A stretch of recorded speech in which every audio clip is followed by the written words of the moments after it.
తాకట్లో ఉన్న బంగారాన్ని విడిపించి ఆ రోజున మార్కెట్ ధర కట్టి మిగిలిన డబ్బును మీకు అందిస్తుంది కొమ్మూరి గోల్డ్.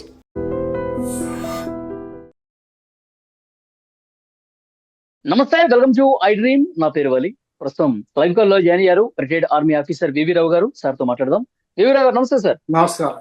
వివి రావు గారు, ఉద్రిక్తతలు కొనసాగుతూనే ఉన్నాయి. ఈరోజు దుబాయ్ లో పరిస్థితులు చాలా ఎప్పుడు చూడనటువంటి సిచ్యువేషన్స్ దుబాయ్ లో కనిపిస్తా ఉన్నాయి సార్. డ్రోన్ దాడులు జరుగుతా ఉన్నాయి. దుబాయ్ లో నివసిస్తున్న వారు ఇబ్బందికర పరిస్థితులను ఎదుర్కొంటా ఉన్నారు. నిజంగా అంటే ఈ గల్ఫ్ దేశాల మీద జరిగినటువంటి దాడిలో దుబాయ్ బ్రాండ్ ఇమేజ్ విపరీతంగా దెబ్బతింటుంది. అక్కడ పర్యాటకం పూర్తిగా దెబ్బతింది.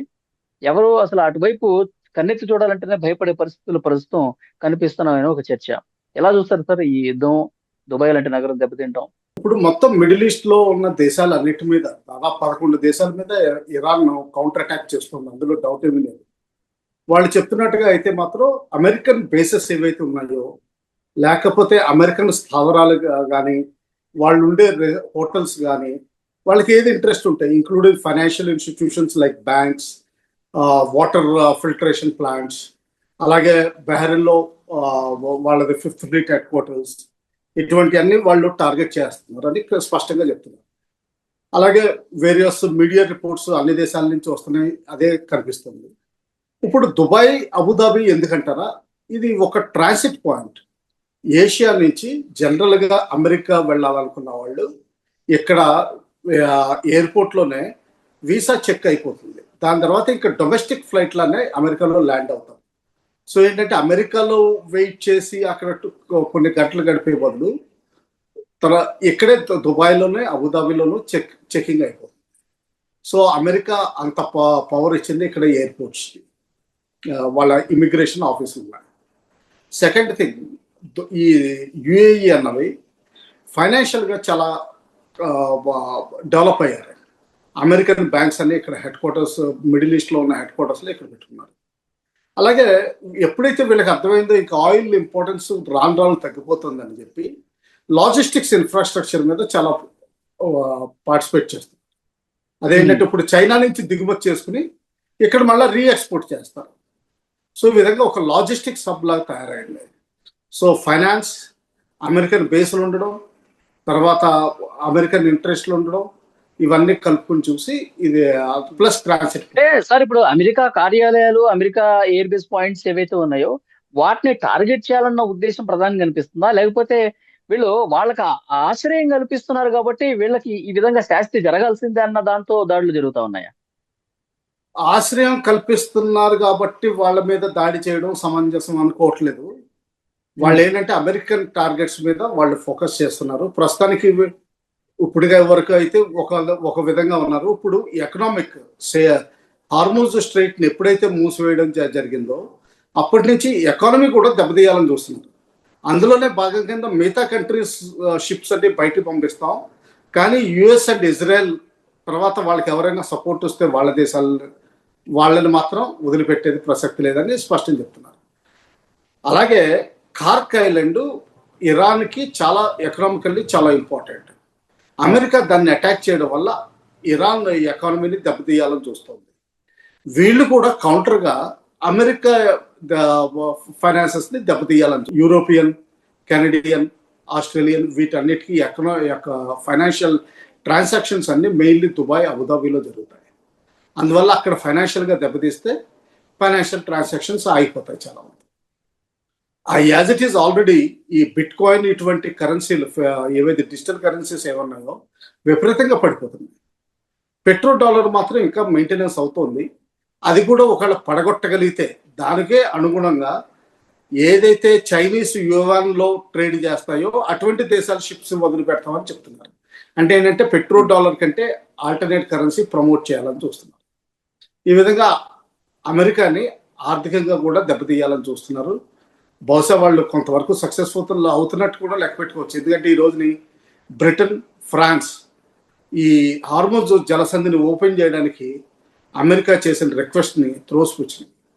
అంటే ఏంటంటే వాళ్ళు పార్టిసిపేట్ చేయదలుచుకోలేదు. మిడిల్ ఈస్ట్లో ఎన్ని అటాక్స్ జరుగుతున్నా కానీ మిడిల్ ఈస్ట్లో ఒక ఇస్లామిక్ దేశం కూడా ఇరాన్ని కౌంటర్ చేస్తూ అటాక్ ఏమీ చేయలేదు.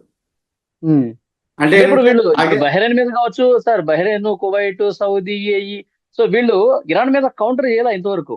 ఎవరు చేయలేదు. ఉమ్, అంటే ఏంటంటే ఉమ్మా కాన్సెప్ట్ ఒకటి, తర్వాత ఏంటంటే వాళ్ళకి యుఎస్ఏ సపోర్ట్ వాళ్ళు తీసుకుంటున్నారు కానీ యుఎస్ఏకి సపోర్ట్ ఇచ్చే అంత పరిస్థితి వాళ్ళు కనిపించట్లేదు. అదే ఒక ముస్లిం దేశానికి ఎగ్నెస్ట్. అదే ఉమ్. ఇజ్రాయెల్ మీద చేయడానికైతే సపోర్ట్ వస్తారు, కానీ తోటి ముస్లిం దేశం మీద వచ్చే అవకాశం చాలా తక్కువ కనిపిస్తుంది. ఓకే. కానీ ఇప్పుడు తాజా పరిస్థితులు చూస్తుంటే సార్, ఇది ఎక్కడా వెనక్కి తగ్గట్లేదు, మధ్యవర్తిత్వం ఉండేవారు, చర్చలు జరపట్లేదు, ఎప్పుడు అవుతుందో తెలియట్లేదు, పరిస్థితులు దిగజారిపోతున్నాయి కదా సార్. అవునండి, ఇప్పుడు ఏం చేస్తాం, మామూలుగా వీళ్ళు రంగంలోకి దిగారు, ముగించాల్సింది ఎవరొకళ్ళు. దానికి చర్చలకి ఇరాన్ తయారుగా ఉన్నారని చెప్తోంది. కండిషన్స్ పెట్టారు, మనం 3 hours అంటున్నాం. ఆ 3 hour కండిషన్స్ మీట్ అయితే మేము ఒప్పుకుంటామని చెప్తున్నారు. అందులో ఫస్ట్ది ఈజీ లేకపోతే కొంచెం కష్టం. ఫస్ట్ది ఈజీ, సెకండ్ది చాలా నెగోషియేట్ చేయాల్సిన అవసరం, ఎందుకంటే రిపరేషన్స్ ఎక్కువ అడుగుతున్నారు.